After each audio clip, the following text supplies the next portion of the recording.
Parlons ensemble aujourd'hui du besoin obligatoire et très important de shooter en manuel. Je vais vous expliquer aujourd'hui pourquoi il est très important de faire ces vidéos et même ces photos en mode manuel. Alors ça va être une vidéo assez rapide au final parce qu'on va juste évoquer les points les plus importants. Par ailleurs, je m'excuse d'avance aussi si vous avez un petit peu trop de lumière par ce côté là. Vous inquiétez pas, je suis en train de préparer le nouveau studio et il y aura plus tous ces problèmes. Là je suis obligé de gérer avec la lumière du soleil pour l'instant. Alors les amis, quand on parle vidéo et qu'on parle qualité, on parle mode manuel. Alors ce qu'il faut savoir, c'est que quand on achète un appareil photo ou une caméra, lorsqu'on l'allume et qu'on se met à shooter directement avec, on obtient forcément une image qui sera de moins bonne qualité que si vous êtes en mode manuel. Pourquoi ça? Eh bien tout d'abord parce que le mode manuel vous permet de contrôler les réglages vous-même et donc vous n'avez pas d'adaptation en temps réel. Lorsque vous shootez en mode automatique, vous allez avoir toujours à n'importe quel moment de votre vidéo une adaptation de l'image. Donc ça veut dire que si par exemple d'un coup il y a moins de lumière, et ben d'un coup votre fond va avoir plus de lumière, ça va se rehausser tout seul et vous n'avez pas forcément envie de ça. Par exemple si vous faites de la fiction,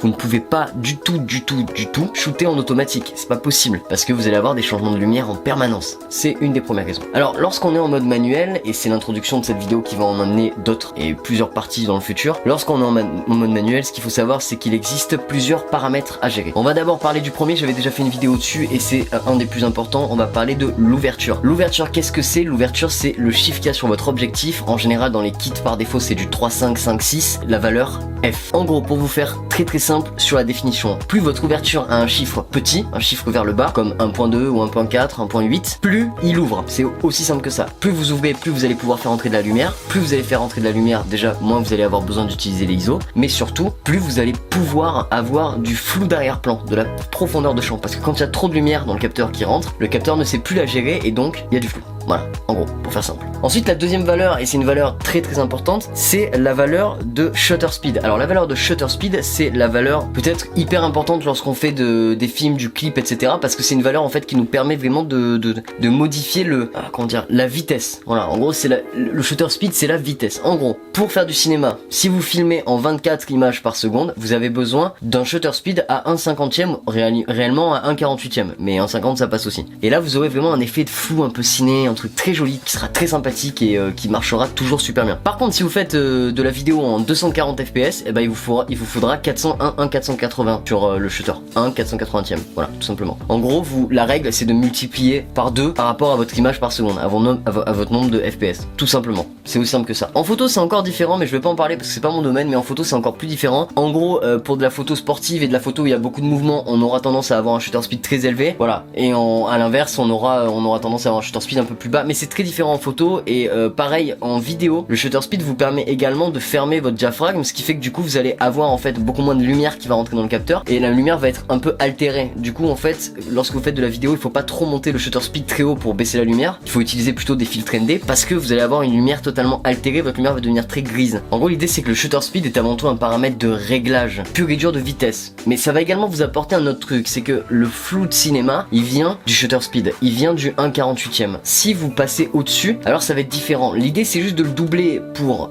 votre framerate, mais pas d'aller trop faire mumuse avec pour modifier la lumière, parce que ça fonctionnera pas très bien, comme je vous l'expliquais juste avant. On va maintenant passer au troisième paramètre qui est l'exposition. Donc lorsqu'on shoot en manuel, on peut régler son exposition. En gros l'exposition c'est ce qui vous permet de corriger la lumière, donc votre exposition à la lumière. C'est un réglage très fin, très précis et très complexe, donc il faut faire très attention quand on règle son exposition. Ce que je vous conseille c'est plutôt de l'ajuster en fonction de votre pièce, etc., mais pas trop de la régler en tant que telle parce que vous allez avoir très vite des aberrations, un peu comme j'ai là, vous voyez en fait. En gros là mon bras il scintille un petit peu parce qu'il y a beaucoup de lumière en face et je peux pas mettre moins d'exposition dans l'image parce que si j'en mets moins vous allez plus me voir après en fait. Donc on est face à un problème un peu compliqué, mais du coup l'exposition c'est vraiment un problème, un paramètre très fin à régler. Et vient également peut-être le dernier paramètre du mode manuel qui est très important, bien entendu, les ISO. Alors l'ISO c'est un truc que tout le monde connaît, c'est un débat qui est sans fin dans le monde de la vidéo.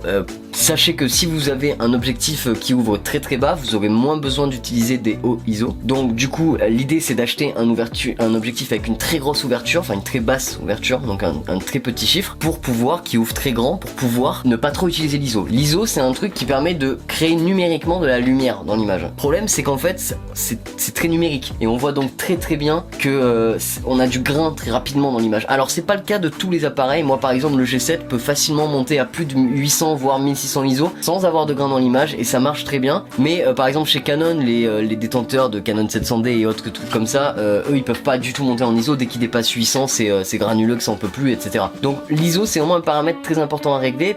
Pensez simple, pensez que en fonction de votre scène, si par exemple vous êtes dehors en extérieur, mettez toujours le moins possible d'ISO. Moins vous aurez d'ISO, plus vous aurez une belle qualité d'image. Le plus important c'est de baisser l'ISO au maximum, vraiment le plus possible. En gros, pour récapituler, l'importance de shooter en mode manuel, c'est que ça va vous permettre un contrôle de tout et comme vous le souhaitez de A à Z, et c'est le plus important. Je vous récapitule ça rapidement. Pensez à l'ouverture. Plus vous fermez votre capteur, moins il y aura de lumière qui va rentrer, donc c'est idéal quand vous êtes dehors. Plus vous ouvrez votre capteur, plus il y a de lumière qui va rentrer, c'est idéal à l'intérieur. Vous n'avez pas besoin d'augmenter de trop les ISO grâce à ça, et en plus de ça vous allez pouvoir créer de la profondeur de champ avec notamment du flou derrière les gens, et ça c'est très bien. Et ensuite l'exposition, vous allez pouvoir corriger, gérer, et bien sûr le shutter speed pour donner le cachet, le flou de mouvement à votre vidéo, donc le mouvement, shutter speed, pensez vitesse, mouvement, qui sera toujours le double de ce que vous avez en framerate. Les amis, je vais vous laisser sur ça, j'espère que ça vous a plu. On se retrouvera demain pour une prochaine vidéo, et sachez que je vais imager tous les réglages du mode manuel dans une prochaine vidéo qui durera un peu plus longtemps. Je vous souhaite à tous une excellente journée, merci à tous de vous abonner. Si la vidéo vous a plu, pensez à partager, liker, commenter, et surtout,